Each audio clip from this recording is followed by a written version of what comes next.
Kasiks Wilderness Lodge truly is a wilderness lodge. It is nestled in between the mountains and the Skeena River, just past the Exchamsiks River, Exchamsiks campsite. The Exchamsiks campsite is no longer a campsite. Due to the high volume of grizzly bears in this country, it has been removed as a provincial site and is now strictly a boat launch to go up the Exchamsiks River. If you've ever been up the Exchamsiks River, you will know that it actually backs on to the Kitsumkalum. What is the Kitsumkalum, you might ask? The Kitsumkalum is actually a grizzly bear sanctuary. I don't know if the grizzly bears know they're supposed to stay in the sanctuary, but I'm pretty sure they've left at the odd time. First camping trip of the season. It's not much of one. I mean, we're sorry, let me rephrase that. All right. First overnighter this season in the Delica. I didn't go anywhere up in the bush. I didn't go down some old logging road and find an old wreck site. What Baxter and I are doing tonight is we came out to Kasiks. Kasiks Wilderness Lodge, 45 minutes outside of Terrace towards Prince Rupert. They have electric sites and they have non-electric sites. I thought about getting an electric one, but it's one night. I've got my Blue Eddy, so I am good for that for the night. Plus, it's a little more private over here. Downside, mosquitoes. But we know how to fix that, don't we? We get our cancer cloud going. I'm going to set that up in a minute. Right now, I'm just setting up the bed for the night. And now that we are kind of officially kickstarting the season in the van, I am probably going to leave it set up now so I don't have to do this again next weekend, weekend after, etc. The trick is keeping Baxter off my bed. Oh, poor guy's getting eaten alive.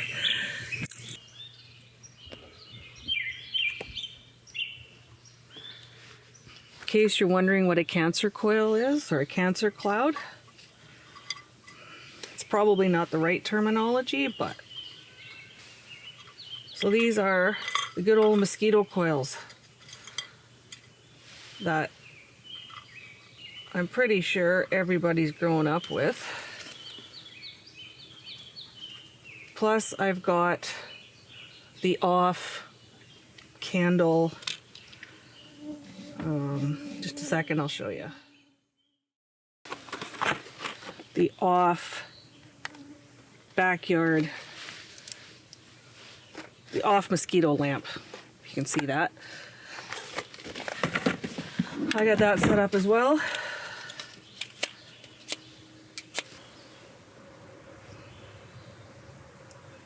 So I'm going to try something new this weekend. Most of my videos have been off, strictly GoPro using. This weekend, I'm going to try it strictly off my Nikon D7500.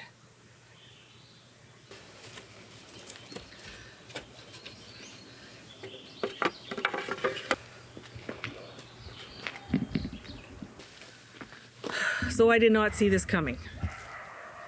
I was all set up tonight to cook on the fire. I brought pork chops and pasta. I was gonna cook them all over the fire, and guess what? Have you seen the size of this pit? Usually the ones we get are about yay big. Grill, pots and frying pan on top. Well, look at this pit. It's huge.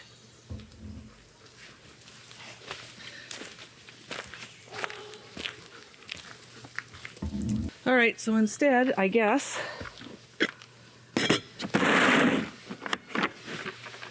we'll be cooking on this bad boy.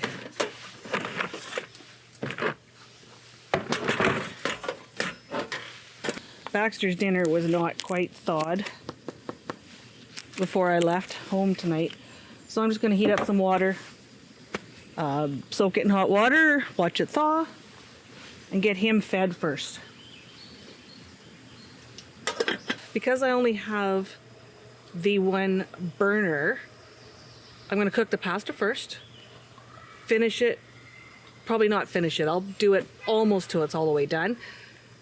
Put some stuff in it, put it aside, cook the pork chops, because I can always heat up the pasta.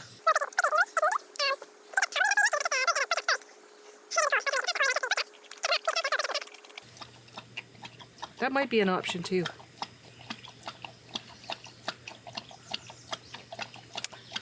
I guess you'll find out shortly how it goes.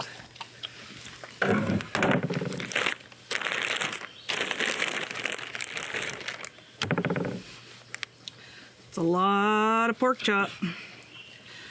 I'm thinking Baxter's getting some pork chop tonight.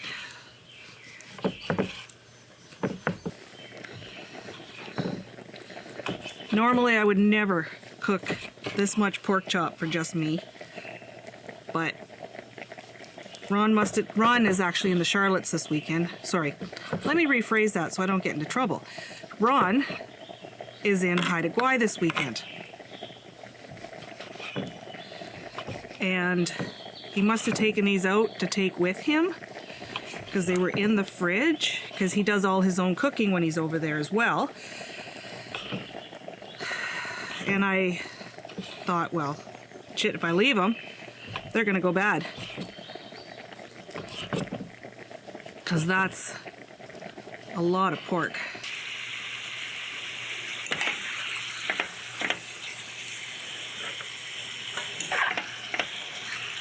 Okay, so while you were off doing whatever it is you were doing, I finished up the pasta and the pork chops. Now, one thing I did realize, I don't have any seasoning, so we don't cook with salt a whole bunch. We don't add it to our food. If it's in there, great. If it's not, we don't miss it. Well, not great, but we really do try to limit our salt. Anyways, doesn't matter. We don't cook with salt. None of your concern why. Now you don't care why. So when we were up the Yukon, when we were visiting the Yukon in Whitehorse, there is a cheese store, insert name here, that we went to, and we've gone there before, and I got some really, really nice goat cheese with some kind of rosemary and some other kind of flour on it. He told me, but unfortunately this is all from France, and I can't, for the life of me, as a good Canadian, I cannot read French. So, here we go. This is what we came up with, me and Baxter. We got pasta, pork chops, goat cheese, garlic, some of that oil pepper left over that I talked to you about, and a little dab of garlic butter, which we make at home. We make our own butter and our own garlic butter. That sounds so... That sounds like so granola-y, doesn't it? But we're not that granola-y. I guess maybe we are. We drink craft beer and craft whiskey.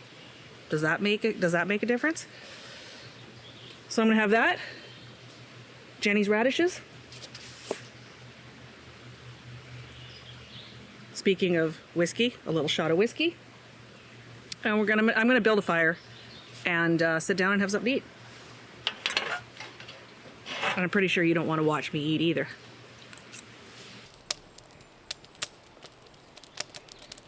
So I got a fire going in this monstrosity of a fire pit.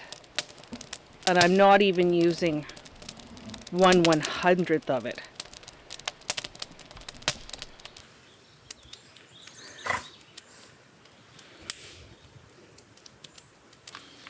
All right. I think I'm just going to take some quick minutes here, clean up all the food, put it all away.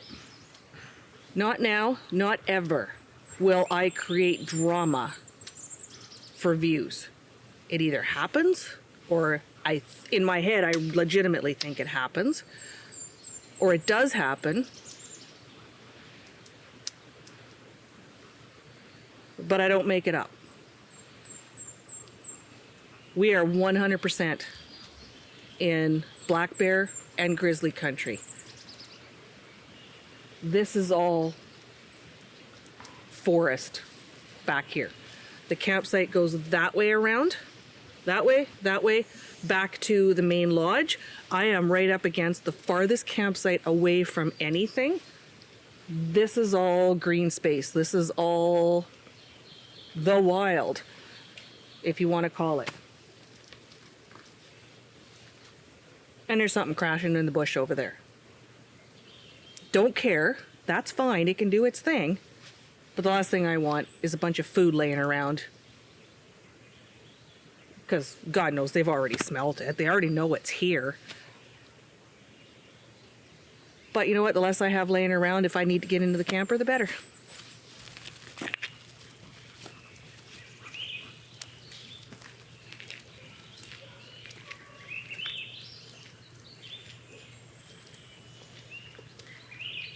Kasiks Wilderness Lodge boasts 24 campsites, plus the rooms that are inside the lodge.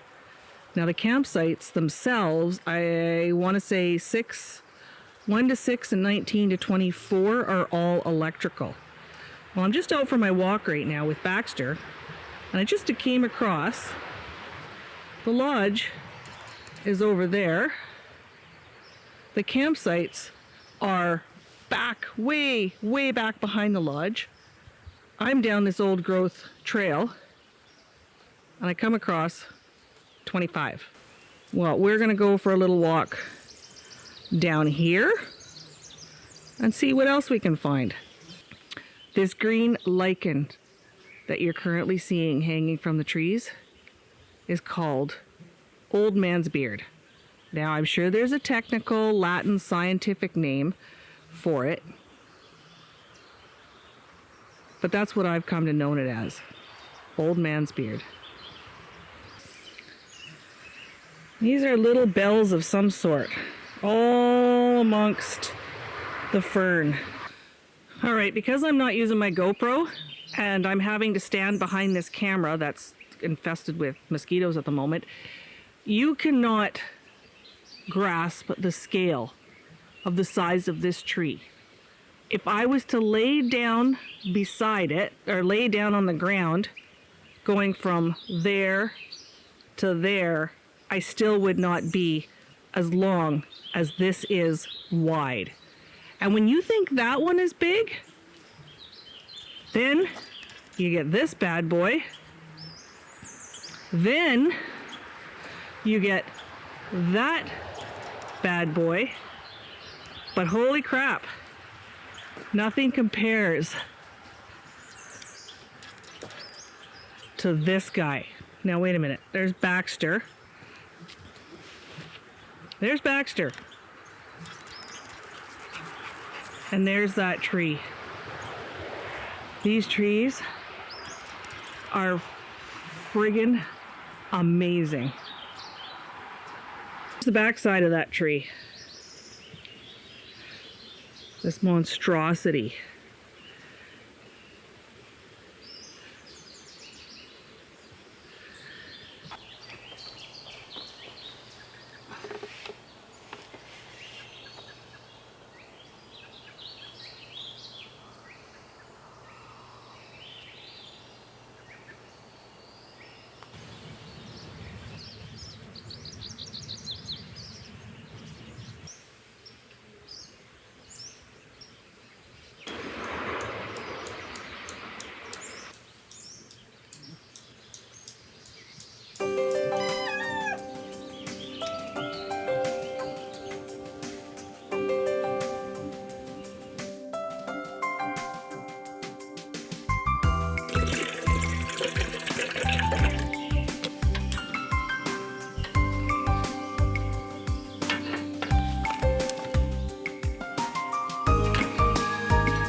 Right on cue. Hmm?